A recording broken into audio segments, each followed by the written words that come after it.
NFL on EA Sports brings us to the banks of the Ohio River and Paycor Stadium in Cincinnati. Today, we've got a good one on tap in the AFC North, as it'll be the Baltimore Ravens taking on the Cincinnati Bengals.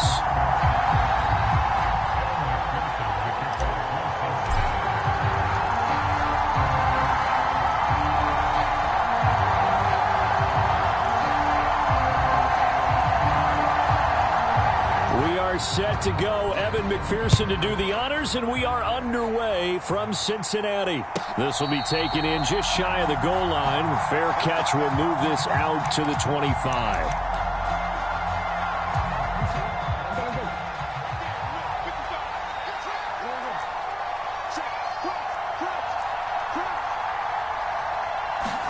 Right to the air is Jackson. And this intercepted on the first play of the game. And this return is going to be halted right around the 28-yard line. Wow, just one snap in, partner, and the complexion of this game has already changed because for the defensive side, they just handed their offense a short field and a big early advantage. And even though it's only the first snap of the game, we're going to look back on this one and see if it has lasting effects as this game moves on. And he's able to motor his way down to the 16-yard line. So the ball down to the 16 here for 1st and 10. Now Burrow.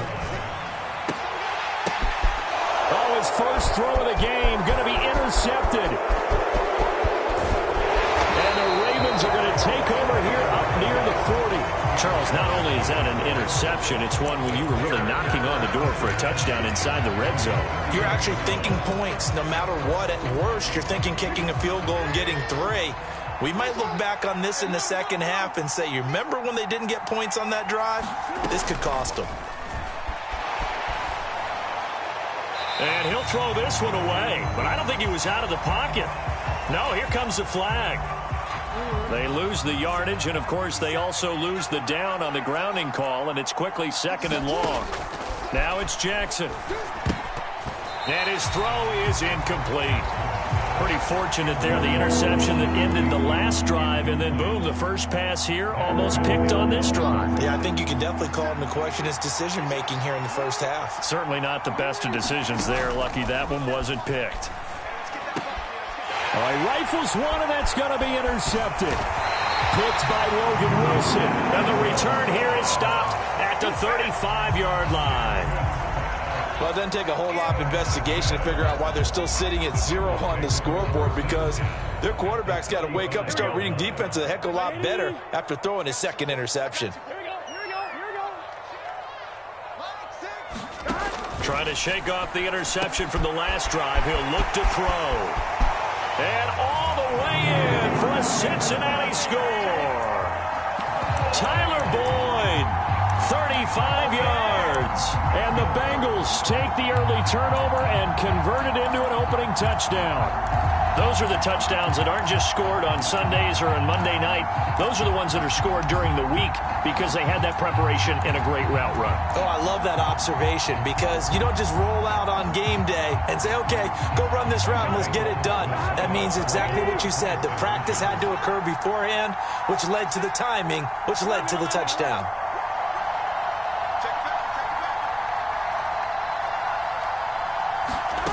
Burrow's going to look to throw for it. And unable to connect. They don't get the two-point conversion here. I don't know about you, but I can't wait for a few years of two-point tries and see what the data tells us, because a lot of teams want to throw the ball in this situation. This time, unsuccessfully. I just wonder if maybe running the ball might be the way to go. With it moved up from the 3 to the 2, you would think maybe a few more attempts at running. I think stats over time may bear out that running the ball will at least be the equal of throwing it in that situation. The Baltimore offense at the line, set to get going.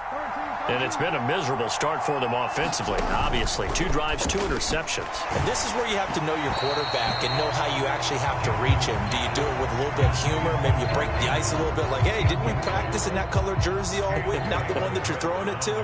Or maybe you have to be stern with him. But whatever it's going to take to get the message, it has to be done. He's putting the game in jeopardy. The throw over the middle, taken in. Now inside the 25. And he'll finally be taken down at the 2-yard line. A big play there on the catch and run. 73 yards. Jackson. And in for the Ravens touchdown. Lamar Jackson hooking up with Mark Andrews. And the Ravens have tied the ball game with a chance to take the lead.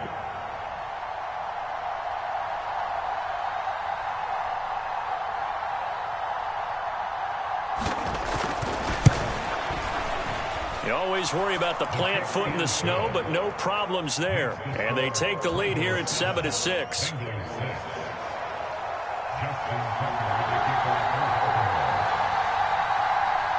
Tucker now to kick it away following the touchdown.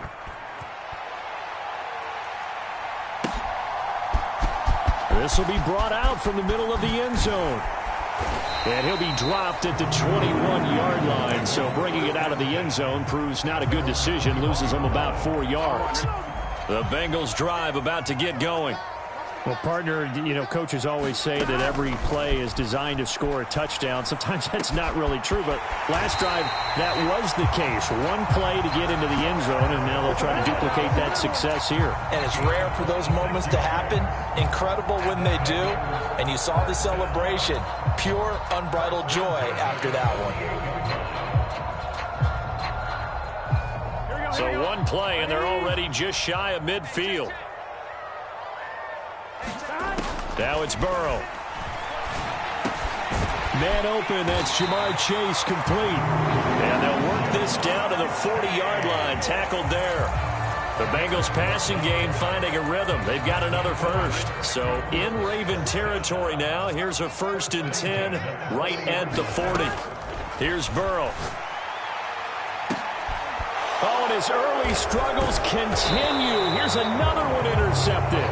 Picked off by Marcus Williams. And the Ravens are going to take possession here at their own 16-yard line. The Raven offense set at the line for this next drive. This drive here beginning probably with a pair of motivated groups. Remember, the offense scored a touchdown their last time out. Looking to repeat that in Charles's defense. They were very frustrated after giving up 6 the last time on the field. And frankly, it's just a battle of wills in a lot of ways because you know they're both motivated. They both game plan for this drive, and they both have specific outcomes in mind.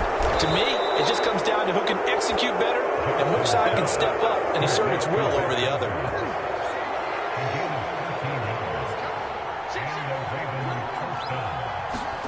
Throwing on first down, it's Jackson. And here's another interception, the 3rd of this first quarter. And he's able to get it back to the 33-yard line. A nightmare of a first half for him. That's now 3 interceptions. But Charles, with his talent, if anyone can shake this off and right the ship, it's him.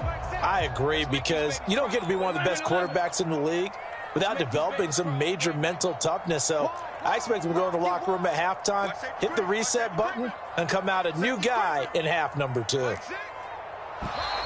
Now whistles and a flag, and I believe a Bengal got going a little early there. A full start backs him up 5, 1st and 15. 11 MT.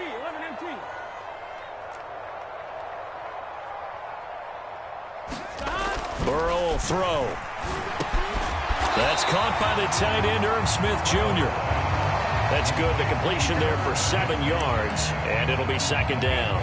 I know sometimes we can get fooled when we watch him make catches, as we just saw him do there, because he really looks like a wide receiver the way he goes about his business. Yeah, 230, 240 range. Yeah, not super huge.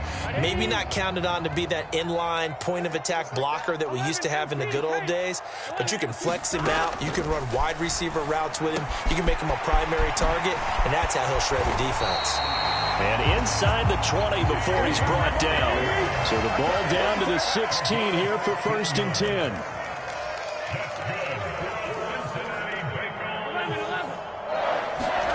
They're passing here. Joe Burrow.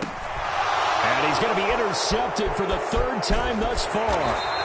Picked off by Roquan Smith. And the Ravens are going to have it here as they'll start at their own 24-yard line. The Baltimore offense at the line, set to get going.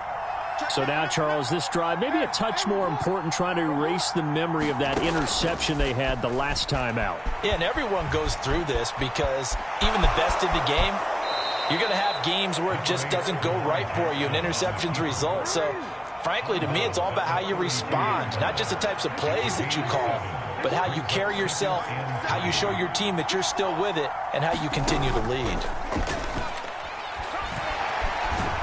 Rolling to his right, and he'll only get a yard to bring up 3rd and 1. So they just need 1 yard here to pick up the first down.